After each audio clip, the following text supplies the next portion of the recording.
for this one, I'm looking forward to extending more into the professional side of what humor and comedy and your experience has done for you and can do for others. But to get us started, I wanted to ask one quick question. I want you to remember and tell us about one time when you were doing comedy that you felt that you really hit it out of the park. Just tell us a good memory about that. Oh, that's fun. I like that. Yes. So I remember when I was still at university or college, whatever you'd call it, where we'd taken our show, we'd taken a sort of sketch show to the Edinburgh Festival, and we performed that kind of all month in front of varying sizes of crowds. And the real thing with the Edinburgh Festival is like, because you unless you're a known person, one day you could get 100, but not 100 people there. That would have been nice. Maybe you get 40 people in like a small room, and then the next day you get 2. And there's a lot of fluctuation of emotion. But we kind of came back to the uni for the new year, and we basically did a kind of showcase of the shows that we'd been kind of honing over the course of the Edinburgh Festival to prospective new students. I think actually it might have been like master's students who were coming in. But in any case, we put on a show for them. And it was all of a sudden, we'd gone from this tiny room up in Edinburgh, and now we were in this big auditorium in our uni, and we knew we had tickets sold. We knew it was going to be a big crowd. And we knew by that point, because we practiced it, we had the show pretty much down to a T, and we knew what worked and we knew what didn't. And so coming on stage to like the friendliest audience we'd ever had, feeling like we were just killing every single sketch, just like properly being able to relax and enjoy it rather than stressing about it. That was a great day. And it's probably the biggest audience I've ever performed to. I would say, I don't know what it would have been, like 300-400 people, live, which was great. So that was a moment I relaxed into it, and I thought, yes, okay, we as a team are good at this. We did this, and it was a good show. Man, that sounds like a great feeling. Yeah, it was cool. Can you recall 2-3 things about what the show was about? Yeah, I mean, it's kind of weird. Like, I guess it depends where you want to start. Like, primarily it was a sketch show, so it was a different thing every 5 seconds, well, not every 5 seconds, every couple of minutes. And so like I heavily inspired, as we've spoken about, by people like Mitchell and Webb and Armstrong and Miller and Fry and Laurie. These were all the sketch acts that I was kind of aware of growing up, and peripherally the Pythons as well a little bit, but they were a bit before my time. And so the team of us that had written these sketches, we would be doing, it could be absolutely anything. So it was like, I'm trying to think back to some of them. There was one week where we couldn't think of anything to write in the workshops. And so we got a random word generator up, and you could choose what kind of a word you wanted. And one of the options was a relationship between 2 people. And I got generated the relationship between a programmer and their student, which already felt like really weird. And so I wrote the programmer student sketch, which ended up being the opening sketch for the entire Edinburgh show in the end, where it was basically like this really over the top dramatic trailer about a young programmer with a kind of Yoda-like master on their back, sort of insanely trying to make them program faster. And that was like, so we opened with that sketch because it was stupidly high energy. It had music, it had lights, like it was the most production intense one that we did. And so like that was one of them. But then you've got some more typical, like, I guess like jokey joke back and forth kind of things. I don't know. I need to sit down and think about all of them. We probably ended with a song or something like that, but it was, a real mixture of things. Yeah, that's helped me to have a general idea of what was actually happening in there. I love hearing about this, but also this is more and more molding in my mind of how this is actually making business skills that pay off later on. It's like the whole Karate Kid, where he's wax on, wax off, and he has no idea how it's going to pay off later in the ring, but it totally does. And that's what I'm seeing so much in this. Yeah. So from that concrete example, I want to start getting into how this currently pays off in your business side of what you're doing. First of all, I really want to start off with, I think there's going to be some halo skills that just came out that helped anyway. But the number one that I'm seeing is the mindsets. So I'd love to start off. You've mentioned this a couple times before in different ways, but your attitude of business being specifically not taking it too seriously and a little bit of making it up as you go. And I've seen how that actually unlocks a lot of those limiting mindsets that I'm bumping into. I'd love to hear you talk about that for a while. Sure. Yeah. I think I wrestle with this because occasionally, actually quite regularly, I think, man, imagine if in my position right now, I got Hormozian to like look at all of the Mm. data, look at all of my stuff. Like, what could I do in 6 months that I won't do myself? What if I was tracking XYZ more thoroughly? What if I was really being precise with my marketing? What if I was cutting off, like say Instagram, which doesn't have the same ROI that other things do, like my Mm. newsletter and other things like that. I don't know. There's loads of stuff that I kind of wish. I think, should I take this more seriously? Or, what does that even mean? But I think the caveat of not taking it seriously is not like not caring. It's not being reckless with what you're building, but it's just, I guess, having the confidence to just try out different things, whether that is as simple as a newsletter topic, something one week that you think, I don't know if this is going to land, but I'm going to try it out. Maybe it's even like I had a period even within my newsletter where I would start off with a kind of long metaphor. And then I had a few people email me back to say, just give me the freaking advice. And I was like, okay, yeah, noted. But then, so it might be topic selection. It might be how you execute those topics. It might be then how you're building a product, like whatever it is. So that's one thing. It's flexibility in trying things. But then also the second thing is like just being willing to accept that some things are not going to work, and not taking that too harshly, and just kind of seeing everything as a continuous experiment and building up a kind of mental resilience to the idea of not getting it right every time, and keeping it flexible. Those are all things that you bam, bam, bam. I recognize how important that is, but it's stuck here and it never transfers to where it's a skill that you can do. Interesting. And it sounds like your experience of doing this, which you enjoyed as well, built up that muscle, which is a complete life or death thing getting into the business world. The courses I've gone through shortcut my journey. Everyone else in the class is the same spot where they're like, I know we should be doing this, but it feels wrong and I'm paralyzed.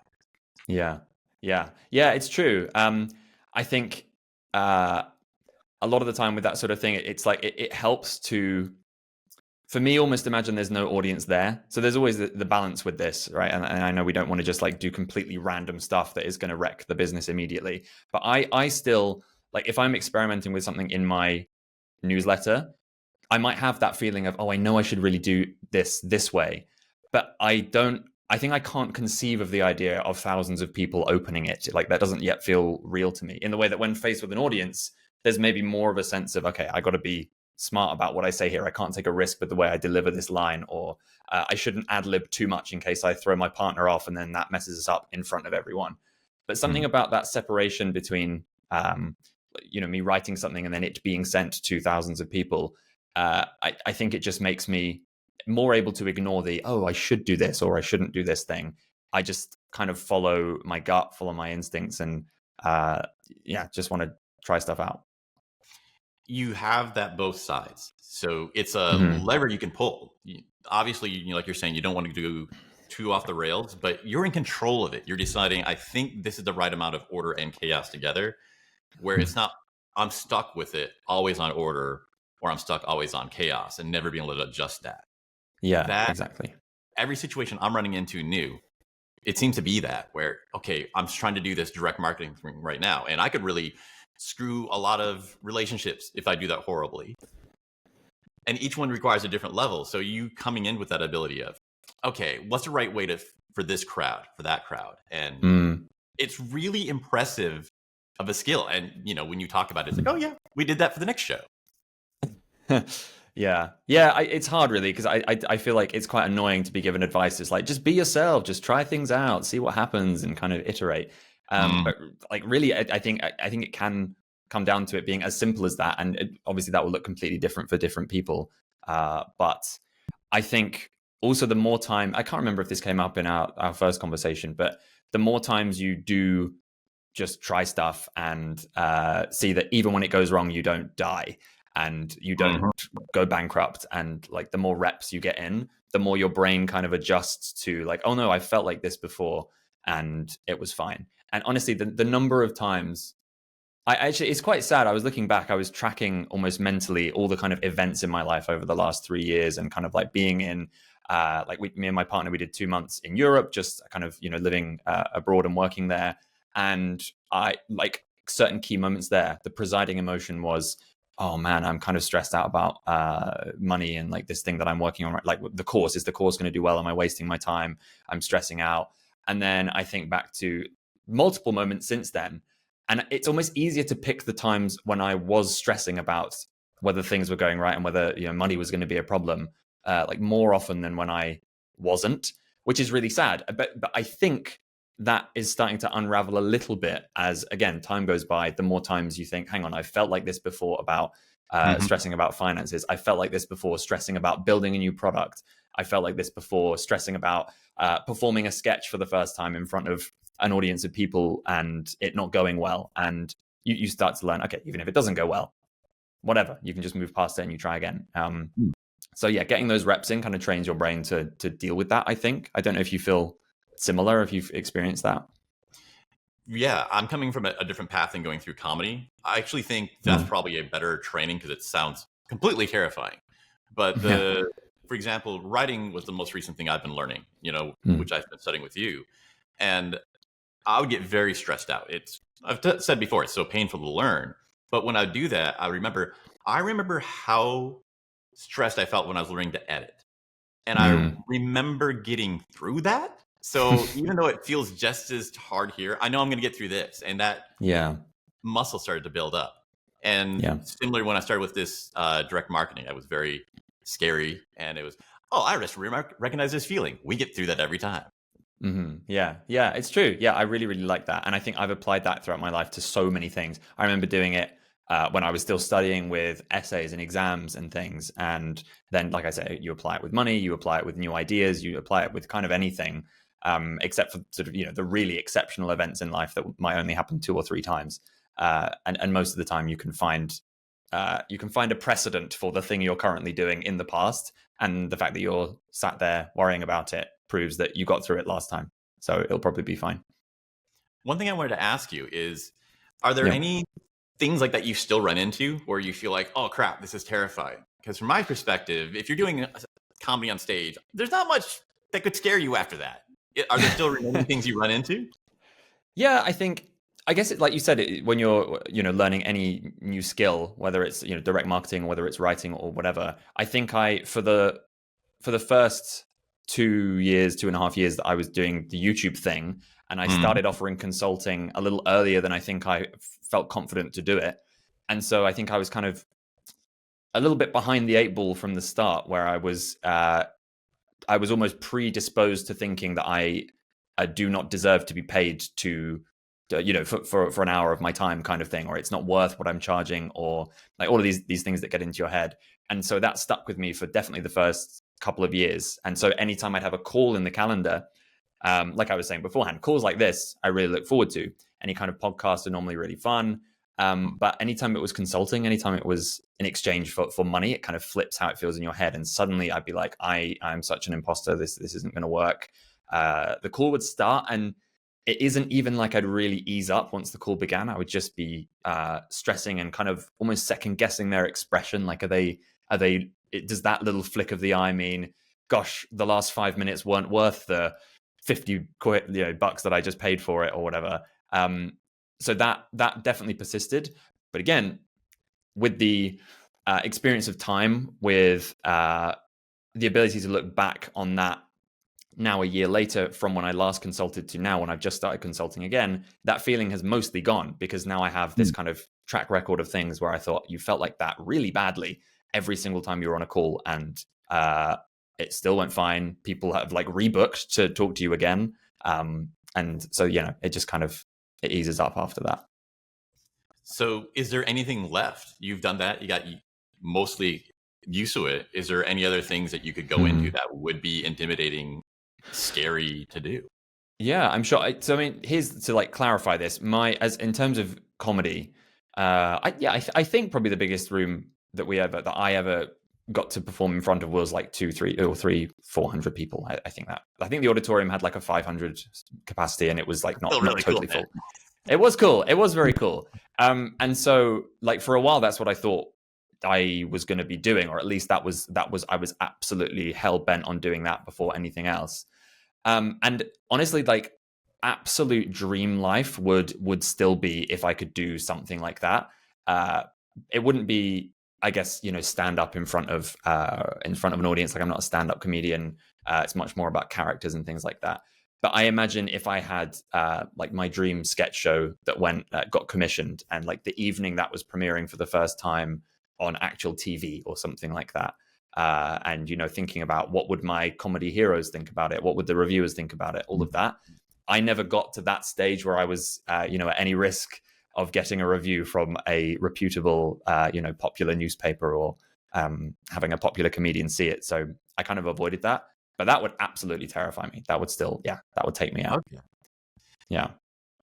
I think you are the one who taught me this, that the more something matters to you, the higher the stakes, the more difficult you do, just because you're on the right track, but that makes it more of a tightrope. Yeah. Taking comedy out of it, just the business side, is there anything left in that realm that would be intimidating or frightening for you? For sure. So, I mean, at time, well, maybe I'll sort of redact the name of it in case it doesn't happen, but I'm currently talking with the team that runs. I don't. This is probably like really unnecessary for me to redact this, but I've always wanted to do a talk at a kind of YouTuber conference, and it seems, God, touch wood, almost certain that I will be in a couple of months' time, which is really exciting, and I would, I would really love to do that. Awesome.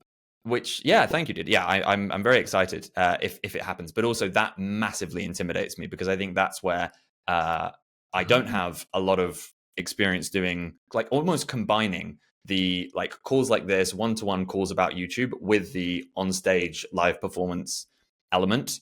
And so I have no precedent for that. So that would, Basically, and I'm sure will talk on stage. What I'm gunning for is a talk, and also, if I can, a panel, which I think the panel might even take me out more, because the talk thing, you're not expecting laughter, you're not expecting the kind of like the regular feedback you'd expect from a comedy show. A talk, it would just be kind of like the presentations I've given online in private communities and things, with hopefully a round of applause at the end because people are polite. So that would be okay, I think. I would still be scared, but I think the panel thing, especially being in conversation with other people in the industry, that's where I think the imposter syndrome would definitely come in, and I'd be thinking like, hey, you haven't paid me for your time, so there's not this. I don't have the knowledge that you already think I'm worth it. You might be another panelist thinking, who the hell's this guy on our panel? What does he know about anything? So that really terrifies me. But I would love to do it. I would love to do it and push through it, and see what happens. Well, this is super cool. And also, I can't wait to hear when this happens. Cool. But you're honing on the part that I'm most interested in.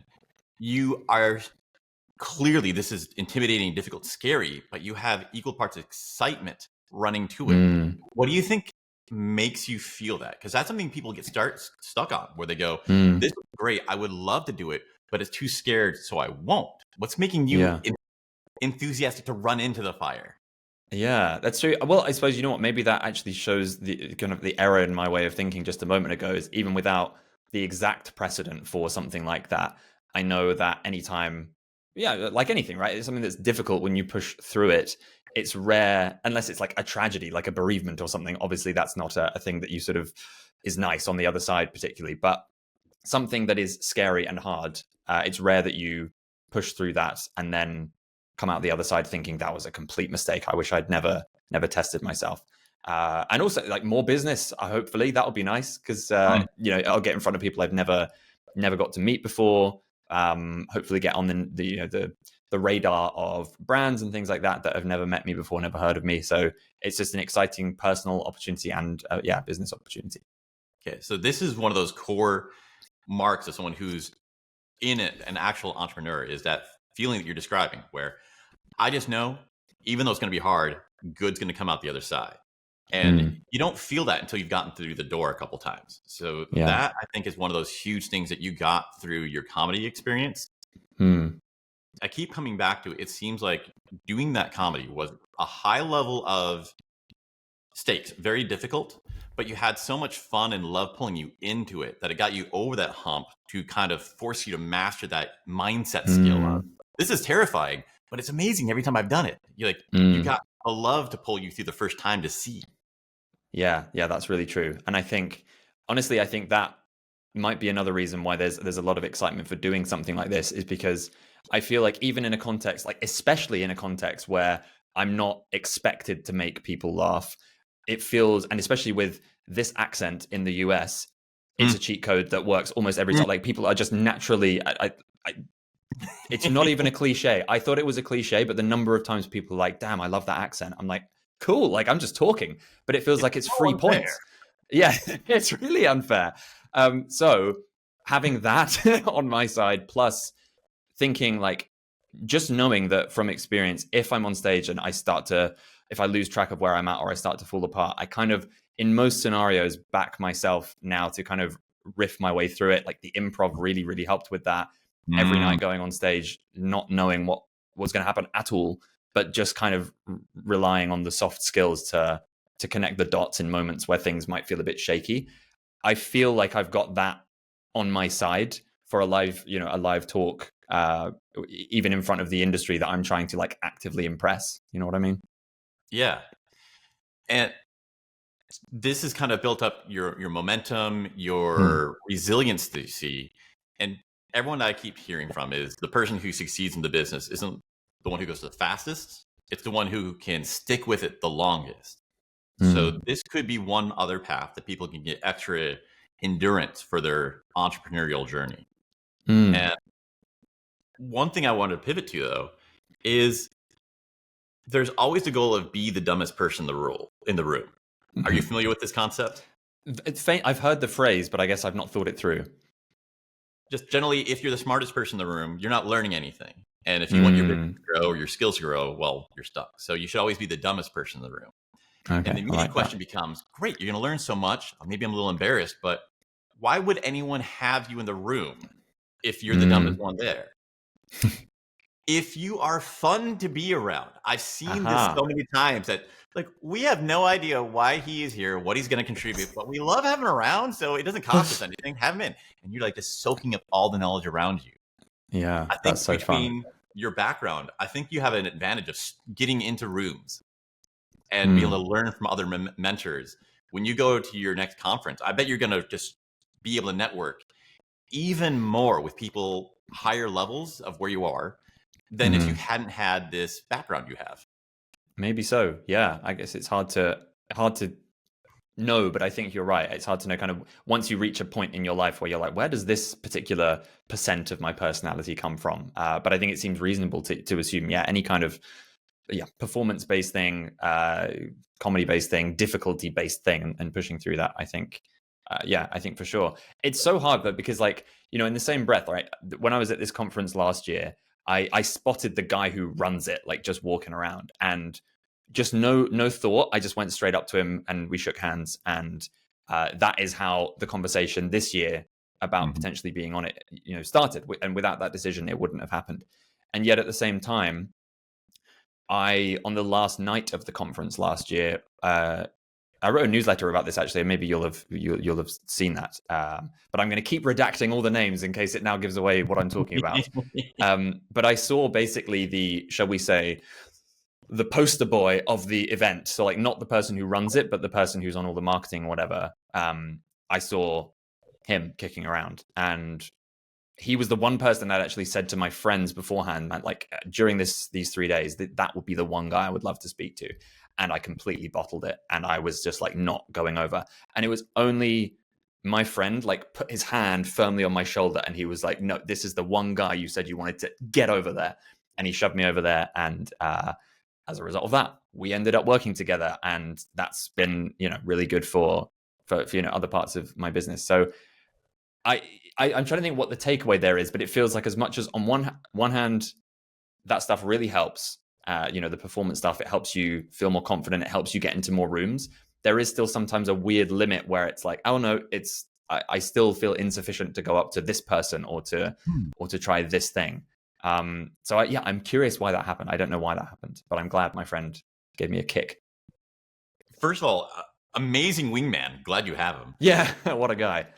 Yeah. Second, like this hacks is really helpful to hear that because from the outside, you are at a level that people are trying to aspire to, and to hear that you're so interesting. That's so Like, if I'm stressed out when I'm working on something, it's okay. Everyone does, even the people at the top, and people I'm trying to catch up to.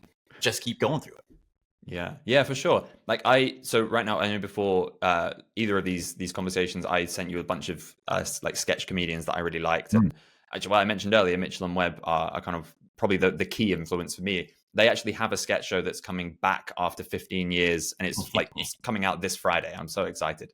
And I saw a magazine that was interviewing them. I haven't bought a magazine in years, but I was like, for the physical memory of this, I'm going to buy this. And I was reading the interview, and they were talking about how I can't remember which one met which, but in any case, the pair of them had variously once bumped into Rowan Atkinson, Mr. Bean, and had completely you sort of choked on their tongue, unable to, and this was after they were already famous, but they still couldn't think of what to say to him.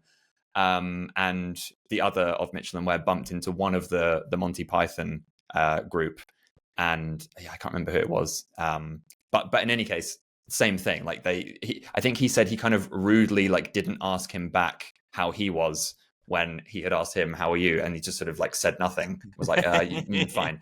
And so that's really interesting because for me, they are the people that I sort of put on this, in this kind of ivory tower. Probably the wrong metaphor. But even they get completely terrified. So it remains interesting. Side note to ever hear it's so weird to think of me just randomly typing stuff, making it up as I go, and people being nervous. They came up to me at this conference last year, and you could tell there was this kind of, I don't know, there's just a weird imbalance almost, and it still feels so odd that people, despite everything I've said about gaining in confidence, at the same time you think, really, is what I've written actually useful to anyone? Why does anyone care? But yeah, I guess there's always how far you've come. Yeah, well, I appreciate it. It's really very strange, but yeah, everyone has that person, I guess, that they would be terrified to talk to, even if in theory there's no reason why they shouldn't. Yeah, it's a good reminder to just be okay with being scared and do it. Yeah, exactly. And that was one thing, actually, just sorry to bring it back, just everything's kind of on theme. Shoot. While trying to promote my show at the Edinburgh Festival the first year that I was up there, I just I forced myself through that discomfort level when we would see a famous comedian walking past, because they're all in the city that month. They're all doing their shows as well. I went up to so many actual TV comedians with this first year university sketch group flyer to try and get them to come, which obviously none of them did. But even that was really useful in actually seeing someone's face this close when, as far as you've ever seen them, they're this little grainy image on a screen. It's it's weird how normal it suddenly feels, and actually the fear kind of passes the moment you're actually talking to them. You're suddenly oh, they're just this fleshy human face that's just a normal person. And like I said, none of them came to the show. I think I told Rob Beckett, if anyone knows him, he's an English comedian. I think I told him that I loved him and then sort of ran off. It was a complete disaster. And the last I saw, I looked over my shoulder and he was sort of looking confusedly at this awful poster for our show. And then we never saw him. But all the same, it helped. I got through it, and I felt then empowered to just keep. It couldn't have gone worse than that. So I may as well keep talking to everyone that I could see. And they were just people. God, there is so much of the power of, I've just been through the worst thing possible, so everything else is going to be easy. Exactly. Well, speaking of love, with the time we have, let's talk a bit about how it's impacted the personal life. Because really, we do the business so we can have the freedom and money and resources to get what we really want. And mostly that's in our personal life. Are you comfortable talking with a little bit of what do you think your social life, your friendships and your relationships would be like if you had done something other than comedy? What quality of friendships and relationships would you have comparatively? Yeah, it's a really good question. I'm curious.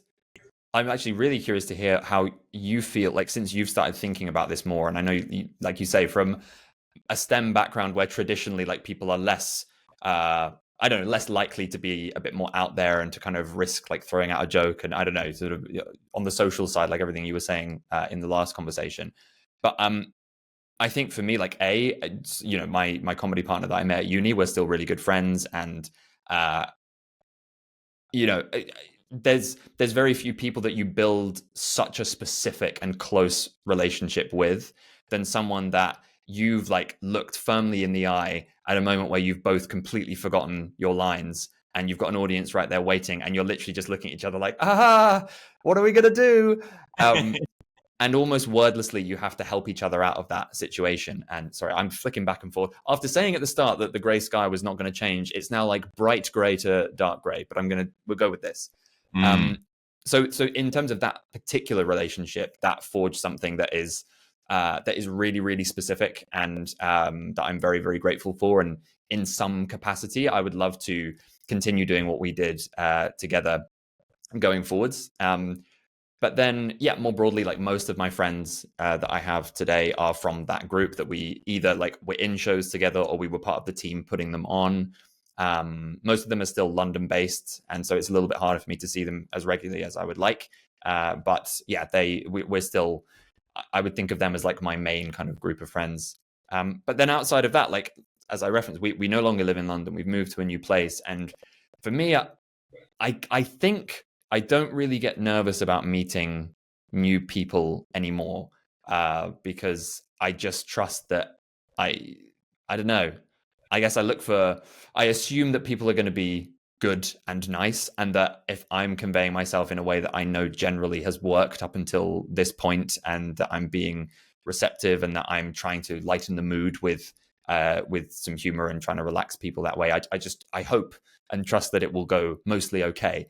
And so I definitely think it's helped with general confidence, because like you said, I even, before my partner and I physically met, we matched on a dating app like 5 years ago. And I remember, for no reason at all, like, she told me that she was like, she's relatively tall for a woman. She's not like 7 foot tall, like, whatever, but she's relatively tall.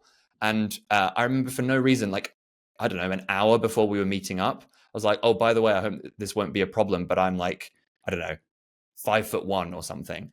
And just to, I don't even know, like, just to sort of throw a spanner in the works, because I just trusted, that I was like, I know that this in some way, even though, is that even funny? Is that just offensive? Like, why is that? Should that be funny? Whatever. I just knew that I would be able to, between us, we would sort of humor our way out of it, and I don't know, it would sort of deepen that connection earlier. And so in any social scenario, I just feel like it just helps knowing that whatever happens, whatever goes wrong, whatever goes right, you can sort of lean back into the humor side of things, and things will hopefully be okay. So yeah, I think that's pretty much it. Well, it's funny that you actually bring it to that point, because, for me, I recently realized, looking back, that every single relationship where I actually was in love with the woman, we had the same sense of humor. Yeah. Like, and I never realized how important that was. I would go on dates. She's fantastic, same interests. We're very attracted. We date, a relationship, but we didn't have the same sense of humor, and it was kind of, I don't know why. It's just not clicking. And looking back, it's like they're all Irish, but they all have the humor, and humor is the only way to really get that level of closeness. Yeah.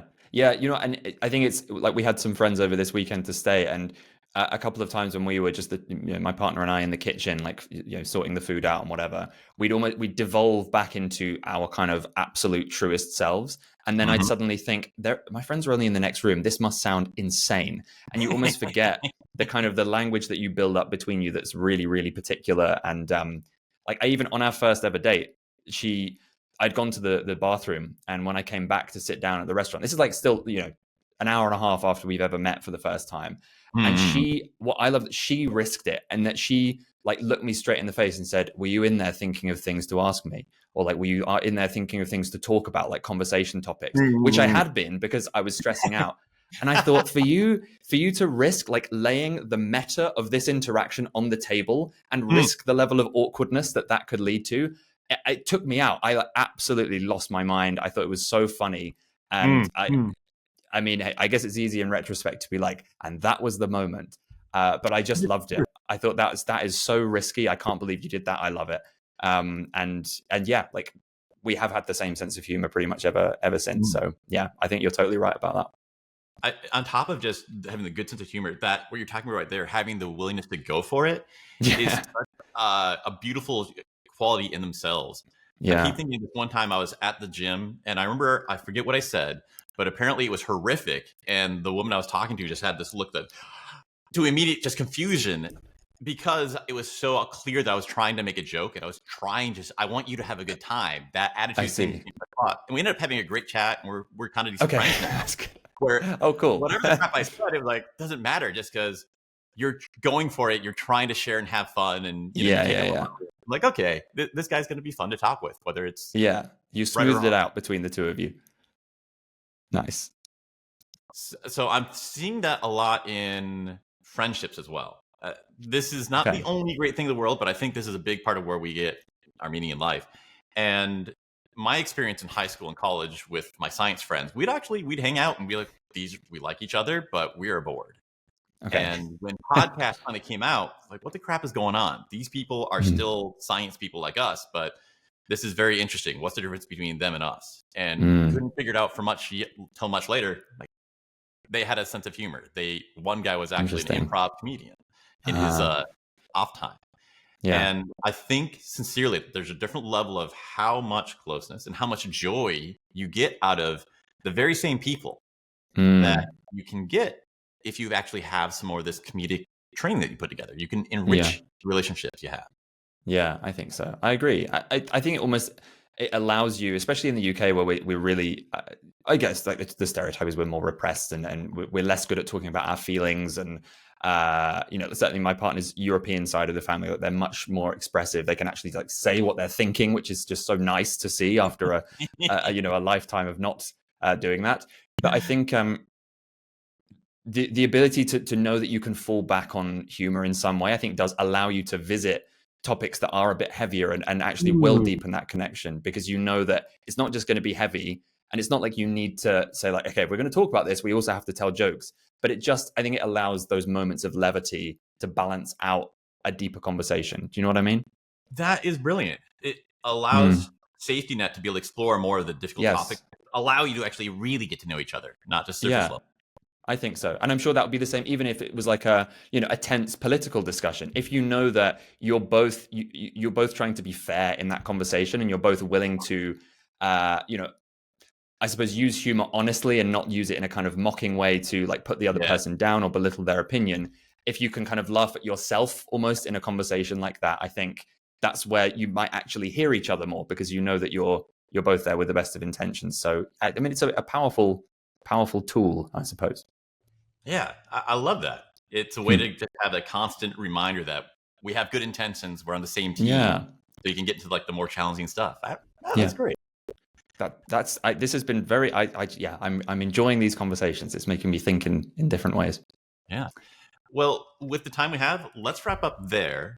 And that is actually a perfect connection to what I would like to talk at our last time, which is how can you do this? How do you learn to do it? Yeah, I know you've had some skill teaching others, which gives you a deeper understanding of the theory behind it, but also it'll help you teach me a little bit, and through you, everyone else. Cool. And the question I would like to leave you with to think about, we're trying to get new people started. People like, 10 years ago, Ethan. So what is the smallest unit of humor? What is the smallest form of play and joke that we could try and teach somebody who just needed that one baby step? I think that'd be a fun thing to get them in next time. Yeah, that's cool. Okay, I'm going to think about that. It's a great question. Yeah, let me come back to you on that one. That's really interesting. Yeah. Well, great seeing you again, George. Likewise, dude. Have a great day. Thank you very much. You too.